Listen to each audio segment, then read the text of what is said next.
Good evening and welcome to our apologetics series. As always, let's like quickly go through. We've talked about some of the issues, some of the questions that come up against Christianity, and in the last few weeks we have been dealing with how to explicitly communicate the gospel. And so we're still in that section. We're talking about how to explicitly communicate the gospel. And remember, we started this section out talking about God and all of his grandeur. We talked about his glory. We talked about how God does so many things for his reputation, or the Bible would say for his glory, or for his name. Then last week we talked about man, and we talked about how really jacked up and really kind of trash we really are, right? We talked about how we tend to have some idiosyncrasies that are not in line with God's idea of what holiness should be.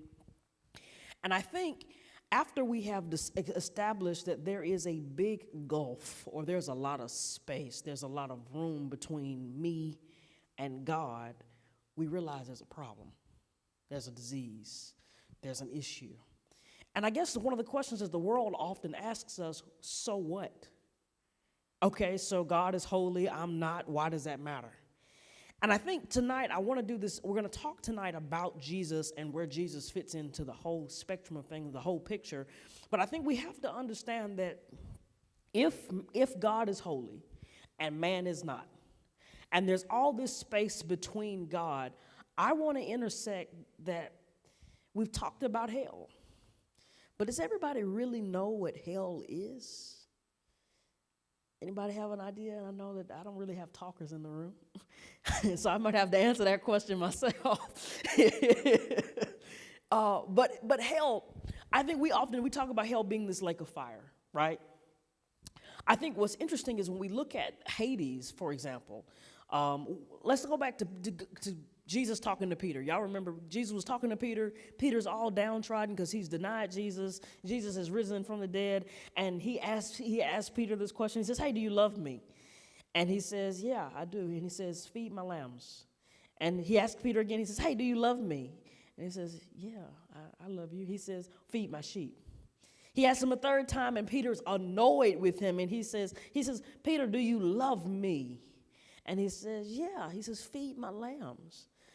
And he encourages him, and he says, and in a different instance, he says, on this rock, talking about Peter, I'm going to build my church. And the English often renders, and the gates of hell will not prevail against it. Well, let's get a little deep, a little theological here for a second. The word in that text says, "and the gates of Gehenna." Now, in the Bible, there are two words for the word hell. We see Gehenna and we see Hades. When we think of hell, I wanted to put in perspective to the Jew or the Greek reading the text. When it says, "and the gates of hell," or the gates of Hades, or the gates of Gehenna, Gehenna and Hades were literal places in the Middle East. One of them, in the specific context of this text, when it says, "and the gates of hell," it was an actual valley that they were standing on a rock overlooking. And it smelled like flesh burning. And so when we see "and the gates of hell," we know we're talking about a spiritual place. But when we see that word, it's related back to the Hebrew or the Gentile experience living in the Middle East. And so when it says, "and the gates of hell won't prevail against it," really what people think is that that the world has declared war on Jesus, but really Jesus has declared war on the world system. I say all of that to say this, that when he says, "I'm going to build my church on this rock, and the gates of hell can't prevail against it," he's basically saying this separation, it's in a valley, it's on a fiery valley, this separation will not be the thing that destroys my church, okay? And so while hell is a real place, and it's a real lake of fire, and it's a real hot place, and it's a real separation place, hell really boils down to a place that is separate from God. And any place that is separate from God equals torment. Okay? And so whether you want to get deep and philosophical and you want to talk about the 9 levels of hell, if you want to talk about, the guy's name, Inferno, if you want to talk about Gehenna versus Hades, you want to talk about the Abusos, where Satan goes to in the book of Revelation. That's another word for hell. What is called the bottomless pit. It literally translates to the bottomless pit. Whether we want to look at any of those, basically hell means separation from God. And so if it means separation from God, what he's saying is separation from God will not prevail against my church. In other words, my church will thrive because my church has connection with me. Now, that has a lot of spiritual implications, and that is still a spiritual warfare thing. That is still a case and a cause for the church. But what I want us to understand tonight is that people often say, and I said this several nights, but I'm going to say it again until somebody gets it, that why would a good God allow people to go to hell or to be tormented? And really what it is not God saying, "I'm going to send you to hell." It is God saying, if you choose to be separate from me, if you choose to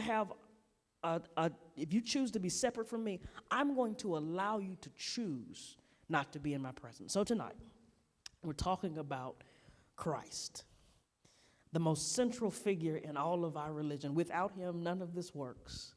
Without him, he is part of the Godhead that we talked about 2 weeks ago, Christ. Now, the problem. There is a problem. The problem, and I want to succinctly give it to you. If you have a sheet, I want to remind you that the sheets are not to give you, to be able to follow what I'm teaching, but I want to give you a cheat sheet per se. If you find yourself in a situation and you're like, yeah, I think I need to explain this to them. This is a cheat sheet. This is not for you to follow me because I don't think I ever follow the sheet. But that's what this is for. But tonight, the problem is God is holy and holiness requires holiness. And so I want y'all to think about this. Anybody got a dog? I got a dog. If your dog came in the house muddy and you had a white sofa and marble white floors, white countertops, white walls, white rug, white clothes, white everything, are you going to let that muddy dog run through your house and destroy all of its cleanliness? You've spent money on those floors. I'm sure that white couches tend to cost. All the painting that you've done, all the effort that you've done, you've put into place. You're going to make that dog go outside and clean up, dry off so he don't come in smelling some type of way. And then we'll revisit whether I'm going to let you in the white space, because even then you may not be worthy of coming in my white space? God. Although everything's not white, God had a much deeper color palette. Holy in all his ways. Just like that white living room. Says, I can't allow you in your muddy mess to come in the house. But I'm going to provide for you a way to clean up. And if you choose to take a bath, you're welcome to come in. But if you don't choose to take a bath, I'm sorry, you can't come in here with us because everybody in here is clothed in white. Literally out the Bible. Literally that is the imagery the Bible uses around cleanliness. White clothes, go change your clothes. And so he gives us this picture, this imagery, and a lot of us struggle to understand it because we live in a world that we make room. And I don't think that's a bad thing all the time, but we make room. You can't come in here, but you can. I don't like that one, but I'm going to allow it this time. Normally, we don't allow this, but we're going to make an exception this time. But God says, he says, I love everybody. I created everybody. Everybody is made in my likeness and my image and has the same opportunity to come hang out in my presence. But you're going to have to wear my clothes and do it my way. So the first thing, God is holy. Holiness requires holiness because if you bring that muddy mess in here, it causes some chaos, and God is holy. It doesn't work. And then I want you to see this. Man was holy. In the Genesis account, before chapter 3, man was holy. And because man was holy, he was wearing his theoretical white clothes. He was not covered in mud or blood or anything. He was holy. But he chose his satisfaction over the abundant life that he had. And because he chose his satisfaction over the abundant life that he had, he lost the abundant life and he lost communion with God. Now, I want to put this in perspective because this is a lot like if you found yourself, and I guess we'll just go here. If you were married to someone and you found yourself in the act of infidelity, and your infidelity, she chose not to forgive you unless you decided you were going to do a laundry list of things she said to do. And if you chose not to do those things, if you kept contact and you didn't press block and you didn't go to couples counseling and you chose not to do that, you can't really be upset. Now, I know people get upset all the time, but a logical person can't be upset if she doesn't let you come back home. Okay? I realize we don't live in a time of logic, but let's just think about it in these logical terms. So he chooses his own satisfaction over the abundant life that he had. Now, y'all picture this. I know we don't really enjoy the outdoors as much as we should, but y'all, let's just imagine that the Garden of Eden was today. So instead of, waterfalls and food off the vine, let's imagine you had butlers. And you had a mansion, and you had every car you could imagine. Let's just pretend for a second that the air conditioner was never too cold and the heat was never too hot. Let's imagine that whatever your favorite meal is, for me that would be pork chops and cabbage, was on you could have for breakfast, lunch, and dinner. Let's pretend that everything was made to your taste buds and your liking, and all you had to do was not eat one thing. Simple, right? Y'all have heard the story. But it's not so simple when your mind's eye or you hear voices in your head saying, but I could be smarter. I could be wiser. Man, what if I could get the other house down the street? What if we could add an addition if I could do this? And I want you to think about this. How many times even outside of Adam and Eve, have we had all that we needed, but somebody showed us something else and now we wanted it? Love your car. And then somebody says something about it and then all of a sudden you don't like it. We drive our car. I'm going to tell you this. My wife is driving the same car she's been driving since law school and undergrad. She loves that little car. And until I took her to go to the Lexus lot and we drove a car. Now all of a sudden, she's embarrassed to drive the car that she loves. Okay. Because now she hears in the back of her head, potentially I could have better, and better looks better. Now, her car's paid for. Good and paid for, right? That ain't paid for. But I want you to see how easy it is, because I think sometimes we look at Adam and Eve and we're like, you know what? If it would have been me, I would have just minded my own business, ate from all the trees that I knew I could eat from, and I would have been hanging out with God. But we're not wired that way.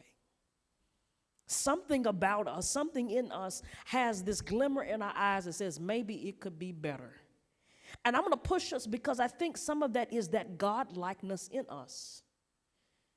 We just we've never put it in check. Because God himself was sitting in nothingness in all that he had. And he said, let me be creative. The difference is God has the boundaries and the discipline to know when to go and when not to go. We don't know when not to want. And it's the same way. It's why we overconsume. It's why Americans are some of the wealthiest folks in the world, but we some of the most indebted people in the world as well. How can we be the richest nation in the world and have trillions of dollars in debt? That doesn't make sense. But yet it's the truth. So God's holy, and his holiness requires holiness. Man chose his satisfaction over abundant life and communion with God. And man now, because he chose that, he made that decision, there's a big old space between him and God. And the problem is, in the presence of God is the fullness of joy and pleasures forevermore. And so he's been trying to fill that with new Lexuses and new houses and new cars. If you Solomon with 500 concubines and 500 wives, he's trying to fill that with, see if I can own another business, if I can get another degree, if I can move over here, if I can get a bigger house, if I can get an extra garage bay, if I can get more land and I can get another promotion. He's trying to fill that hole that the Bible tells us that in the presence of God is the fullness of joy. So it's not a little bit of joy. It's not a moment of happiness. It is not a little bit of pleasure, but it is the fullness, everything you've been looking for, every experience you'd hoped to taste. And I put it to you like this: I love to travel. I tell Avery all the time, it's my love language. And it's interesting because it's not hers, but it's definitely my love language. I love to travel, love to see new places. But one of the interesting things to me about going to new places is that I go for a moment, I get this bug, this itch out, and I go and I experience, and by the time I'm on the plane, I'm trying to book my next trip. Because it only brought me joy, really happiness, while I was there. And it's the same idea. Men all over the world are trying to figure out how to have this life full of joy. But it's clear there's a gulf. We're trying to stuff everything in it, whether it be alcohol, whether it be sex, whether it be drugs, whether it be good stuff. Some of us like to work out and we overwork out. Some of us like to eat and we overeat. Some of us, whatever it is, there's this hole that is only fixed in the presence of God that we had at the beginning of time, that we chose, that we didn't need. And ever since then, we've been trying to put stuff in its place. And so there's this gulf, there's this spot, there's this hole. And the real problem, though, is not only are we empty, but sin costs death. It costs death. So that lie, I really should die for. And you know, it's real easy. This man got euthanized last week, and he was the first man to be euthanized by this new drug in the state of Alabama. And he whatever he did, I think he killed somebody, or he was like a hitman or something. And when I read the headline and I read what he did, I said, well, okay, that's what he deserved. But truth be told, according to God's standard, I deserve the same punishment. But we have in our minds this scale, this metric that says, he's worse because he was over here killing innocent people. I didn't do that. But by God's metric, that's what we all deserve. It's what we all deserve. So we have this problem. Sin costs death. And if we pay our own debt, we live no more. And so if I pay my own debt, I live no more. I got this, while I'm alive on earth, I got this hole that I'm trying to fill, and I'm spending money, and I'm getting in debt, and I'm sinning even more. So I'm running up the tab even more, and I still haven't paid the cost, and now I'm running up the tab even worse. So that's the problem. And then so God gives him like this Band-Aid. In Genesis chapter 3, you see at the end of the chapter, God goes and he kills these animals and he puts their skin on them. And it's the first time we see God putting a Band-Aid on our sin problem. And all throughout the Old Testament, especially if you hung out with us throughout the Leviticus study, you saw how God laid out this blood cost thing. The problem is, it's like me walking into the grocery store. And if I walk in the grocery store, I like these cookies. It's called Cookie Bark. Cookie Bark is $6.99. It's way overpriced, but I'm almost addicted to them. And so I pay it. $6.99 only gets me one bag of Cookie Bark. And if I eat the Cookie Bark, I still have to go back tomorrow and pay the $6.99 tomorrow for the Cookie Bark. The thing about the substitutionary animals is that it only paid for one sin. Now, let's think about this. If I lied today, and I cursed somebody today, and I cut somebody off in traffic today, and I judged somebody today, and I, and I just keep, the list goes on, that's not one Cookie Bark. I've just created a list that I already can't afford to pay for the first one. So God gives him that, but now at this point, I owe God 4 pigeons, according to this, according to Leviticus. Or now I owe God 4 rams. But then tomorrow, what we do tomorrow? Because tomorrow, this pretty lady walks up and out and thought about it, and now the Bible says that if you've thought about it, you've sinned. So now I'm over here sinning in my mind, not even in my hands. What are you supposed to do? So he gives him this Band-Aid, but the Band-Aid really ain't working because we bleeding through the Band-Aid. Anybody ever bled through their Band-Aid? Well, you put it on there, and now all of a sudden it's not really doing the job. So you're bleeding through the Band-Aid, and for 4,000 years we bleed through the Band-Aid. And then tonight, Jesus comes in, and Jesus becomes our cure. Jesus, the God-man. Jesus, the God in the flesh. Man who walks the earth for 33 years. Jesus, the carpenter. Mary's baby, Joseph's son. Jesus comes. And he's a good dude. Like, I think we underestimate how good he is. We think about him being soft. We talk about the cross, but like he's a good dude. Like you think about it in today's standard, he got a job. He's a carpenter. He has a trade. He has a business. Not only is he a carpenter, he hangs out with people, and he's not necessarily doing what they do. Like tax collectors are ripping folks off, but he said, hey, man, let's go to lunch. Women who nobody wants to deal with because they're kind of loose. He's like, hey, I'm going to have a conversation with you. Like, he's over here healing people. People are blind, and he's, making them see. People born and they couldn't walk. He like, stand up and walk. He's a good guy. But people hate him. Hate him to the point that they're trying to trump up charges, trying to make him seem like the worst guy to ever live. And eventually, y'all know the story, one of the guys who was supposed to be closest to him turned him in to the high priest. Now, the reason that this is profound is all the way through Leviticus and Exodus and Numbers, the high priest is the guy who goes in there and takes the big ram on the Day of Atonement. And he puts it on the altar, he bleeds it, and then he burns it up and he leaves. Makes atonement for the entire nation of Israel. The high priest is the man who wants Jesus dead. The guy who is familiar with sacrifice, understands blood, understands how it has to be an innocent, perfect lamb. And even the high priest couldn't see that Christ was it. High priest turns him in. High priest is telling Pilate, you got to do something about him. He's got to go. He's presenting problems because they were so caught up in their law that they could not see that the solution or the cure was here. And so he turns him in. The people decide they want the man Barabbas who's been tormenting them, and they hang him on a cross. And I've told you how horrid and heinous and disgusting and terrible the cross was, and Christ dies. And he says to the disciples before he leaves, after Peter goes to Peter cuts off the man's ear.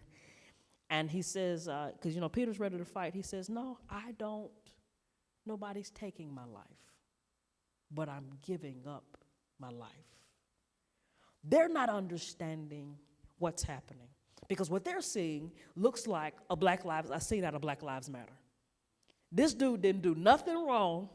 We was up here praying, minding our own business. It's the day, we're about to have the day, it's about to be Passover. We just trying to do our religious little thing, and y'all finna come up here and take this man. This is a problem. Because all they're seeing is what's happening, but spiritually Jesus is like, no. I know what's happening, and you can't, they're not taking my life. I'm going to give my life, because if I went to trial, I'd win. But because they need a substitutionary, on my sheet I said dire, because sometimes I think we mistake what sacrifice means. Sometimes we think about sacrifice meaning, I'm going to sacrifice and give it extra $20. I taught Leviticus, we talked about blood, but I think sometimes we think of sacrifice as that thing.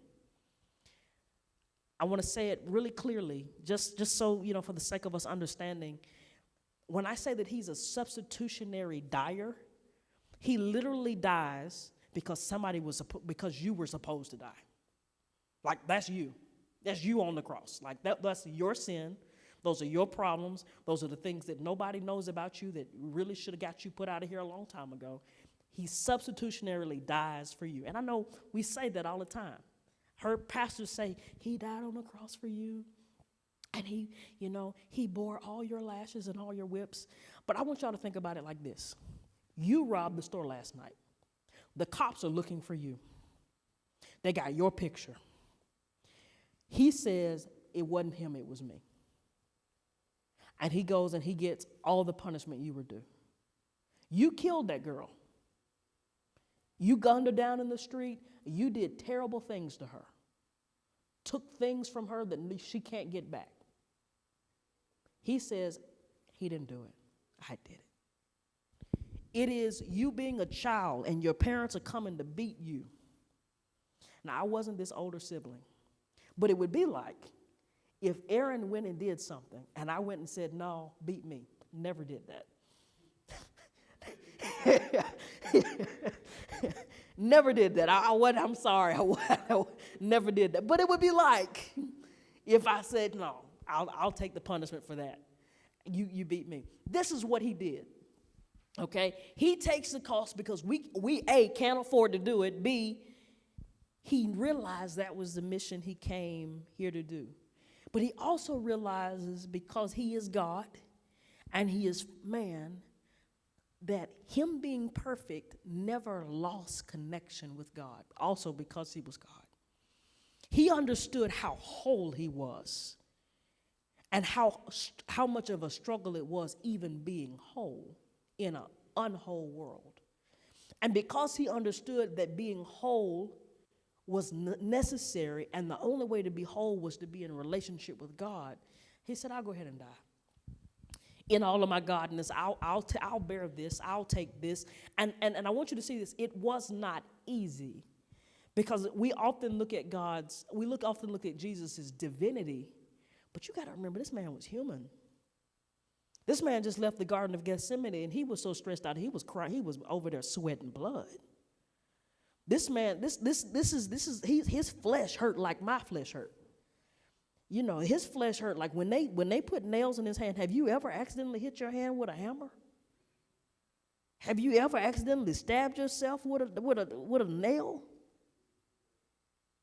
I'm talking about pain. Like, I think sometimes we underestimate the power and the gravity and the gravitas of what happened. Like, they put a sword in this man's flesh and his intestines ripped out. And he was conscious. Like, I get mad. My wife, like, y'all ever seen Dr. Pimple Popper? My wife likes that terrible garbage. And so every now and then she wants to get a ingrown hair out my beard. I can't stand it. One hair. They pulled the whole man's beard out the follicles. Ripped it out for us. Because he understood that we couldn't make it another day without connection with God. But I want you to think about this. How many days do we try to? How many things do we try to separate from God? You know, I think most of us are really good at doing, okay, I'm at church. I'm going to do the Jesus thing. I'm going to get up and pray in the morning. I'm going to do the Jesus thing. But now let me go in the world, and I'm going to do my thing. And then later on tonight, when I come back and it's time to do my devotion, I'm going to do my devotion, and let me get back in the Jesus thing. And so, but he goes through all of that so that we can have constant, uninterrupted connection. So we can behold him on a regular basis. And so Jesus goes to the cross. He dies. He's buried. He raises again. But I want us to talk tonight for just a little bit more time, and I'm going to let you go home so you can be with your sweetheart. But I want to talk a little bit more tonight, because what I want us to understand, so this terrible, miraculous thing happens on the cross. Christ dies. He gets on the cross. He dies for us, pays the price that we should have had to pay. We should be dead right now, and like not just our bodies, but our souls. But then the world comes along, and we ask the question, well, what can we do instead of the cross? Because, you know, that cross thing is kind of embarrassing. It's gory. You know, it's terrible. How uncivilized of the Christian faith. You know, the Jews don't even sacrifice. Now, they don't have Christ. They don't even sacrifice no more because they said it's uncivilized. It's uncivilized. And so now, I want you to see this, and this, watch what I'm about to say, is not bad stuff. It's just stuff in its wrong place. So now what we do as a church is we focus more on love. And we talk about a love ethic and a love gospel. Good stuff, biblical stuff. But it's not the gospel. And so if I teach somebody love, love, love, love, love, but they never accept Christ, and realize that they had a problem, that person may have loved their whole life. And maybe not wholly, because you can't really love wholly without Christ. They may have loved their whole life and done good things, God-like things, and will die and go to hell. And it's really unfortunate. We can talk about a social gospel. And I'm going to be honest with you, I wrestle here because the black church is real good about a social gospel. Real good about a social gospel. I believe we should be out here standing for what's right because Jesus did it. But I can't stand for what's right until I stand on the shoulders of the cross. Because if I don't stand on the shoulders of the cross, I can give all the money in the world to that girl on the corner. I can try to help this person who is having issues, but unreconciled to Christ, the problems keep persisting. One thing that I've learned, and I ain't been alive long, but I've been in ministry longer than I've not been in ministry. One thing that I know is that if I try to do the social good thing, and I try to go march, and I try to do all this stuff until the problem is reconciled back to order, because that's what the cross does, it perpetuates itself again. Another young boy gets shot. Another young lady finds herself in a compromised situation. Because if my identity is still trying to fill those problems, remember we talked about those holes, I still find myself in situations that look unlike Christ. And we'll probably deal with that, dig into that, because I probably could spend a couple of weeks on that. Because I want you to understand, we should feed the poor. Clothe the poor. We should, when injustice happens, we should speak up and say something. I think that was the strength of the civil rights movement, is that the black pastors and the black churches got up and said something. But that only works when you have a reconciliation that says, okay, my hole is filled, let me help you fill yours. I can't even push morals on you until you understand the cross. Because without the cross, who sets the morals? The world. Because the world's morals change every day. The only standard is God's standard. So, you see, we could just be good, but good is subjective. Or we could keep the law. Now, that sounds Christian, right? That's in the Bible. If I keep the law, if I follow everything in Leviticus, I should get into heaven, right? I'm not gonna lie. I'm not gonna steal. I'm not gonna kill. I'm not gonna be an adulterer. I'm not gonna marry my brother's wife. I'm not gonna do none of that. I'm not gonna eat shrimp, and I really like shrimp. I'm not gonna eat pork. I'm not gonna do anything. I'm gonna follow the law. But then you would miss the fact, and you can find this in Hebrews, that the law was never designed for you to keep. The law was designed to show you that there was a big old gap between you and God. So when he tells them, don't do this stuff, he's trying to prove to them, you need me. You got to pay the price, but you need me. You can't keep it. Yeah, maybe you won't eat shrimp and pork, and maybe you won't go here, but you're going to find yourself in some situations you can't keep yourself out of. A time is going to come and you're going to accidentally touch a dead body. A time is going to come and you're going to do something. You're going to lie. You're going to think something. The point was, I want to show you how far you are from me. So if being good doesn't work and keeping the law doesn't work, and Christianity with other focus doesn't work, what if I just ignore the need for God? You know, I'm sick of them church folks anyway. I'm getting tired of them anyway. What if I just ignore them? What if I just behave like God doesn't exist? Well, that doesn't solve your problem at the end of life. And that doesn't solve your whole problem either. Because then you're just going to start chasing everything else. Okay, you got rich, but now, why do you think billionaires and trillionaires keep working? What else? What more can you buy? Like, why do you think these guys are trying to get to the moon and Mars? They got a hole. I heard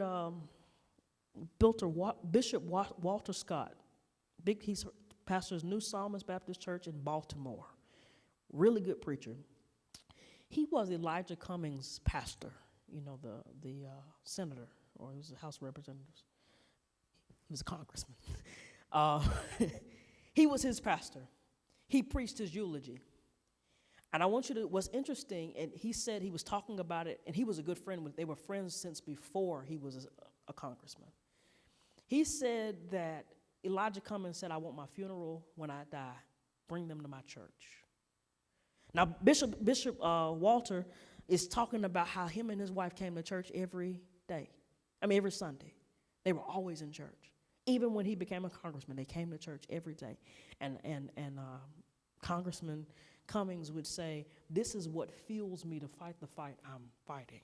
This is why I won't be defeated. This is why I keep getting up and I keep showing up and I keep going.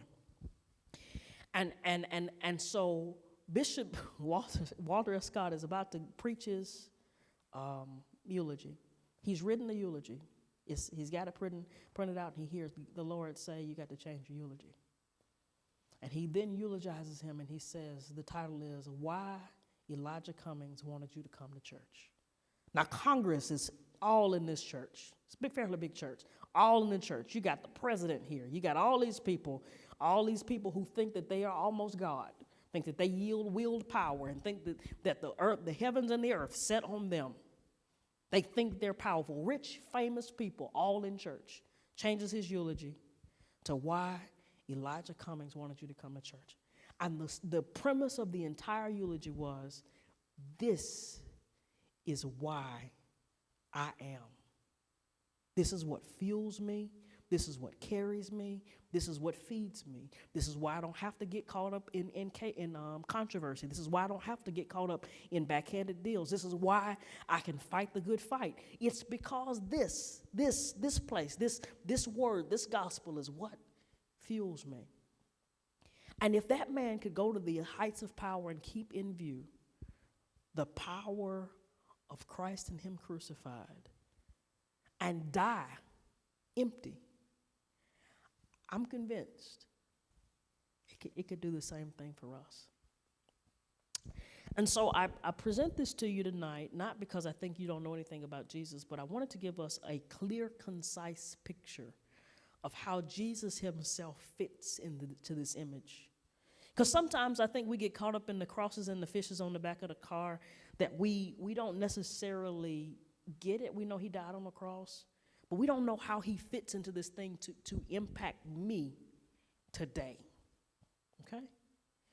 Any questions? Comments? Okay. If not, we'll pick up next week in the series, and I'm not really sure where we're going to go next week, so I'm going to pray about it, and we'll see. Let's pray. God, we thank you for your goodness and your grace, your graciousness, God. We thank you that you did die on the cross, and you died for that on that cross, not just because it was the cool thing to do, but because you cared about us, and that you wanted to fill that hole that we have inside of our hearts.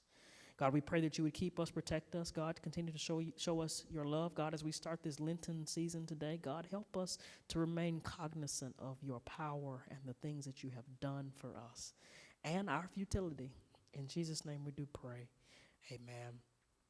Well, good people, we'll catch you next week in our study. Y'all be blessed.